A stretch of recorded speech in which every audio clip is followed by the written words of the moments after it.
విశేష జనవాహిని మరియు ఎంపీ గారు అలాగే గ్రామస్తులకి అందరికీ ధన్యవాదాలు. అంబేద్కర్ జయంతి అనగానే మనం అందరం పూలమాలలు వేసి చప్పట్లు కొట్టి ఏదో ఒక్కరోజు హడావిడి చేసి వెళ్ళిపోతాం. కానీ ఇలా అయితే ఆయన ఆశయాలను నెరవేరుతాయా?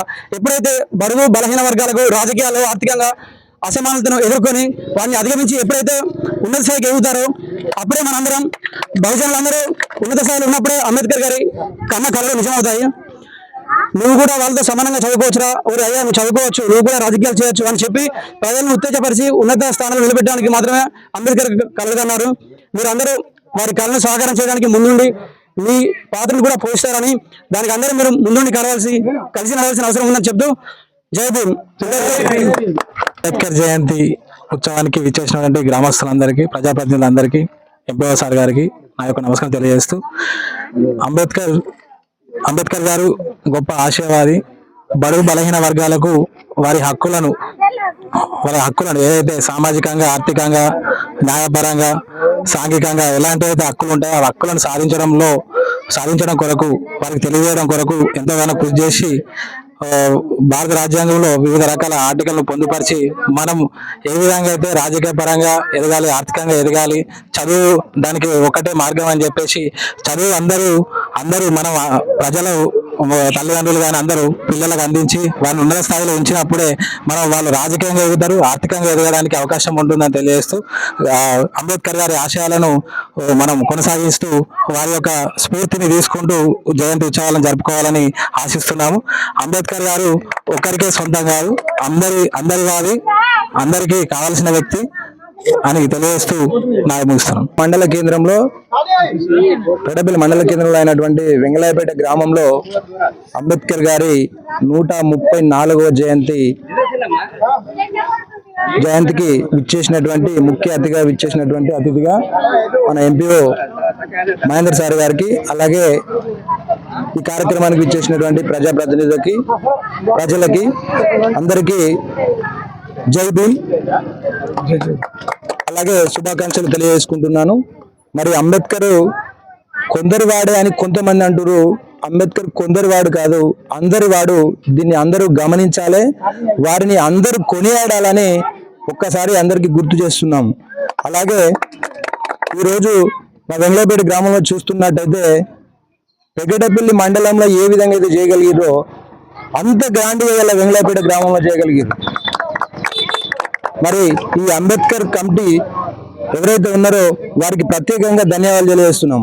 ఎందుకంటే మండలంలో ఏ విధంగా చేసిరో అంతకంటే గ్రాండ్గా పూలమాలలు కానీ మా వాళ్ళు కానీ ఎంత బ్రహ్మాండంగా చేసిరంటే అంత బ్రహ్మాండంగా చేసిరు. మరి ఈ కార్యక్రమం అనేది ప్రతి సంవత్సరం ఇంతకంటే గ్రాండ్గా, గొప్పగా ఇంకా ముందు జరుపుకోవాలని, మరి అలాగే మండలంలో అన్ని గ్రామాలు మా వెంగళపేట గ్రామం లాగా అన్ని గ్రామాల్లో ఇంత గ్రాండ్ గా సెలబ్రేషన్ చేసుకోవాలని మనస్ఫూర్తిగా కోరుకుంటూ, మరి అలాగే అంబేద్కర్ ఆశయాలను కొనసాగించాలంటున్నాం. మనం అది మాటల వరకే పరిమితం కాకుండా చేతల్లో మనం ఆచరణ పెట్టి చూపించాలి. మరి ఎందుకు అంటే ఈ రోజుల్లో ప్రతి పనిలో అంబేద్కర్ విధానం అనేది ఉంటది. దాన్ని మనం ఒక్కసారి ఆలోచిస్తే ఒక పని చేస్తామంటే ఆ పని లోపల అంబేద్కర్ 134వ జయంతి సందర్భంగా వెంగళాయపేట గ్రామంలో జరుపుకున్నటువంటి ఘనంగా మరి కులాలకు అతీతంగా జరుగుతున్నటువంటి కార్యక్రమం ఈరోజు పెద్ద పండగగా భావిస్తూ ఉన్నాం. ముఖ్యంగా ఈ కార్యక్రమానికి వచ్చినటువంటి ఎంపీ మహేందర్ గారికి, గ్రామ సెక్రటరీ గారికి, మరియు ఇక్కడ ఉన్నటువంటి ప్రజాప్రతినిధులకు, గ్రామ పెద్దలకు, యువకులకు అందరికీ నా హృదయపూర్వకంగా ధన్యవాదాలు తెలుపుతున్నాం. ఎందుకంటే మండు టెండలో ఉన్నాం. వారు ఇలాంటి మండు టెండలో కాదు, ఎన్నో అవమానాలకు, ఎన్నో ఒడిదుడుకులకు గురి చేసుకున్నారు. కాబట్టి ఇలా రాజ్యాంగ నిర్మాతగా, డాక్టరేట్గా ఎన్నో మరి చదువులు చదివి మరి ఆ చదువులను ఆయన స్వార్థానికి ఉపయోగించుకోకుండా మరి నిస్వార్థంగా ప్రజల కొరకు, అట్టడుగు వర్గాల కొరకు ఆయన ఉపయోగ విధంగా మరి చేసిండ్రు. ఈరోజు గ్రామాల్లో ఉన్నటువంటి యువత ఏదైతే ఉందో, కొందరు ఏదైతే ఉందో ఒక కాగితం రాయమంటే నాకు పని ఉందని పోతున్నటువంటి సమస్యలు ఉన్నాయి. బ్యాంకులకు ఒక చిన్న విత్డ్రాల్ రాయమంటే కూడా ఓపిక లేనటువంటి పరిస్థితిలో ఉన్నారు. అలాంటి పరిస్థితిలో ఆయన గొప్ప చదువులు చదివి ఆనాడు ఉన్నటువంటి పరిస్థితిలో కరెంటు ఉన్నా లేకపోయినా ఆ కుటుంబాన్ని దారదత్తం చేసింది ఎవరి కొరకు? మన కొరకు, మన అట్టడుగు వర్గాల కొరకు. ఇవాళ నిజంగా చెప్పాలంటే బీసీలకు కావచ్చు, ఎస్సీలకి కావచ్చు, ఇంకా మైనార్టీలకు కావచ్చు, చాలా వరకు రిజర్వేషన్లు కల్పించకపోతే ఈ రిజర్వేషన్లు లేకపోతే మనం గెలుపొందుతాం అని చెప్పి ఒక ఆత్మ పరిశీలన చేసుకోవాల్సిన అవసరం ఉంది. దయచేసి ఇది ఏంటంటే ఇక్కడ ఉన్నటువంటి గ్రామాలు ఏదైతే ఉందో నిజంగా చెప్పాలంటే మాకు పెగడపల్లికి దగ్గరలో ఉన్నది. ఈ గ్రామం కూడా ఎంతో ఎప్పటి నుంచో ప్రజాప్రతినిధులు ఉన్నప్పటి నుంచి కూడా గ్రామం డెవలప్ అవుతుంది. ఇంకొకటి ఏంటంటే దయచేసి అంబేద్కర్ అనే ఆశయాలు ఏదైతే ఉందో ఆయన రాసినటువంటి రాజ్యాంగంలో ఒక పొందుపరిచినటువంటి విధానాన్ని మీరు అందరూ గమనించాలి. ఒకటి civil rights day. Civil rights day అంటే మనకు ఉన్నటువంటి సమస్యలు తెలియపరిచేటువంటి రోజు.